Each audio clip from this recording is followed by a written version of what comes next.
Tom Lichtman, tell me about the presses that are here at the Mint. Well, we have a collection of presses that are ranging from 1876 all the way up to the 1930s. They're all what are called platen letterpress type presses. Wait, how many do you have? Let's see, we have 4 presses at the moment, 2 of which are active. One we're waiting for an electrical hookup. With letterpress, there's multiple factors. One, you can work with unusual inks, metallic inks, very opaque or very translucent inks. Another aspect is to be able to do what's called printing wet on dry, which is an esoteric term, but it basically means that you can print sequential colors on top of each other on the same piece of paper. You print a pale yellow pattern, let it dry. Now you can print a pale red pattern over that, and where they overlap, you get orange, in which this kind of color mixing on the paper is not possible with offset printing. Another aspect that people have come to associate with letterpress is what's called deep impression, where there's actually tactile, you can feel the print, which has to do with a very high pressure printing, and the dye is actually pressing into the paper a little bit. And another aspect is the tactile process of creating the print, locking up the chase, maybe hand carving a printing block or designing a printing block, and dealing with an analog process that needs adjustments. And every print may have a slightly different characteristic that can either be amplified or it can be minimized, but there is always going to be a slight difference to every print. I'd always been fascinated with vintage machines and vintage processes and older technology. And as I started to get involved with printing in my main day job, I became fascinated and started acquiring old letterpress equipment. And the natural next step, once you acquire some old equipment, is figure out how to make it work. So I just fell in love with the process and started accumulating and building up equipment that enabled me to do my own prints. And then when I became part of the Mint here, the opportunity became to kind of create a small print shop right here inside the Mint that reproduces pretty much all the equipment that a print shop would have had up through the 1950s. We've been teaching classes here the first and second Tuesday of every month at a beginner level, and then other Tuesday nights a more advanced technique class. Given that this is the print I'm going to create and the paper is going to go on this, the platen, I need to make adjustments for this size printing area. So I'm first moving the grippers to clear the print. These will hold the paper back, but I don't want them to collide with the actual printing block.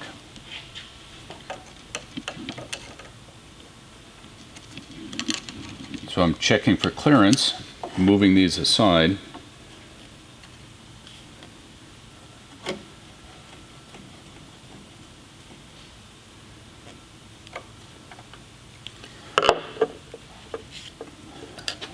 And I'm going to check to make sure I'm not going to hit. Good. So now I have my gripper set. The next step is these little pins, which are used to align the paper.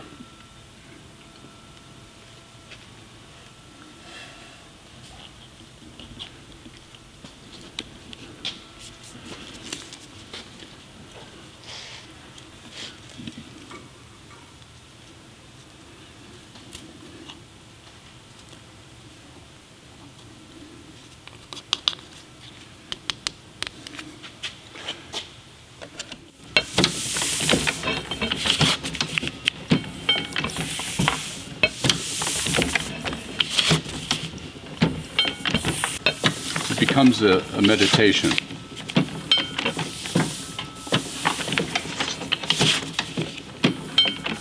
It's also an exercise in mindfulness, because you need to be aware of what you're doing at every moment.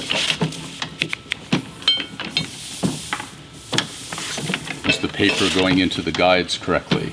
Am I dropping it into the drawing rack? Am I keeping the pace correct? I'm also watching the ink, because eventually the ink will get used up and I'll have to add more ink.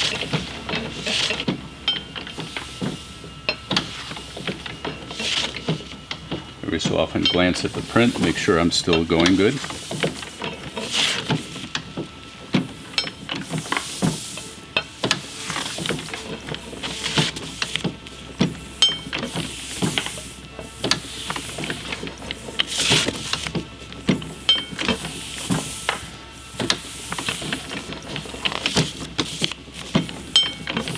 I'm controlling the pace as I work, so if I get more comfortable, I can pick up the pace a little bit.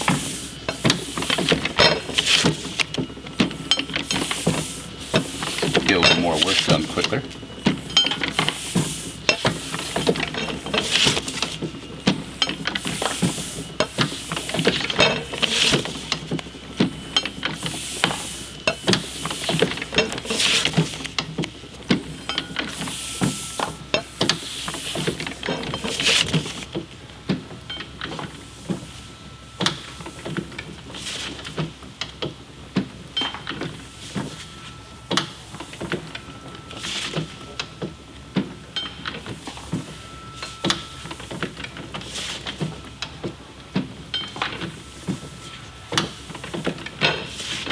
Last one.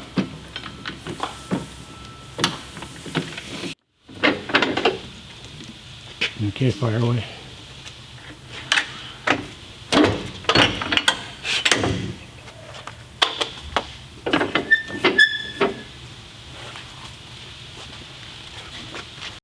Okay, let's rock and roll. Now, if we really were rock and rolling at this point, what song do you think would be playing? Frank Sinatra. Any particular tune? Let's see, 3 a.m. It's 2:45. Yeah. No one's in the place but you and me. I think we can Quarter manage to that. 3. There's no one in the place except you and me.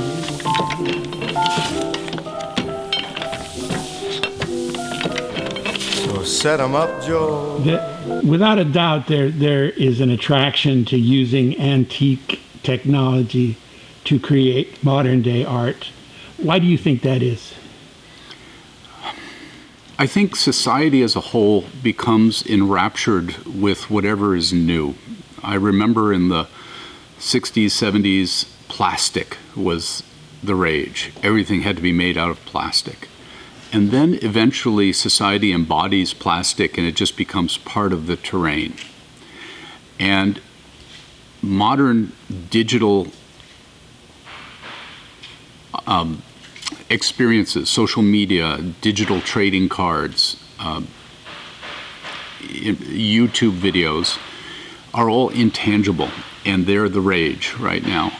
But I'm feeling within myself and society overall that the pendulum is swinging back to the tangible and the tactile. And when the pendulum swings back, we have the advantage of history to be able to pick and choose what are the finest aspects of the tangible world, of art prints, of physical printing. And offset, while great for commodity printing, is not really embraced and is not looked to as the peak of physical prints. Instead, letterpress printing, silk screening are all seen and experienced as a different, higher level of print. And so as the pendulum swings back to physical prints, this is the nature of selection of what is the best. And there is a rejuvenation of people who enjoy making things with their hands again, instead of purely with their minds. Instead, there's a process of where you can envision it, but then you actually have to fabricate it with your hands, create the printing blocks, assemble the type, create a image and lay it out physically, which is an entirely different experience than moving a mouse around on a computer screen. And with that experience, you are putting a lot more attention and a lot more of yourself into the process, and therefore into the end result. And that end result has a vitality and a vibrancy that was created through your attention at every stage in the process, from the selection of the imagery, the selection of the type, selection of the paper, selection of the ink color, the impression strength, how it fits on the paper, what you may overprint on top of it. All these things are personal decisions that you have made sequentially to arrive at this finished object. And you feel much more connected to it as a result. And that connection is felt by the viewer, the person who receives the print, whether it be a postcard in the mail or a print hanging on the wall. They can feel how much went into the production of that. Excuse me while I disappear.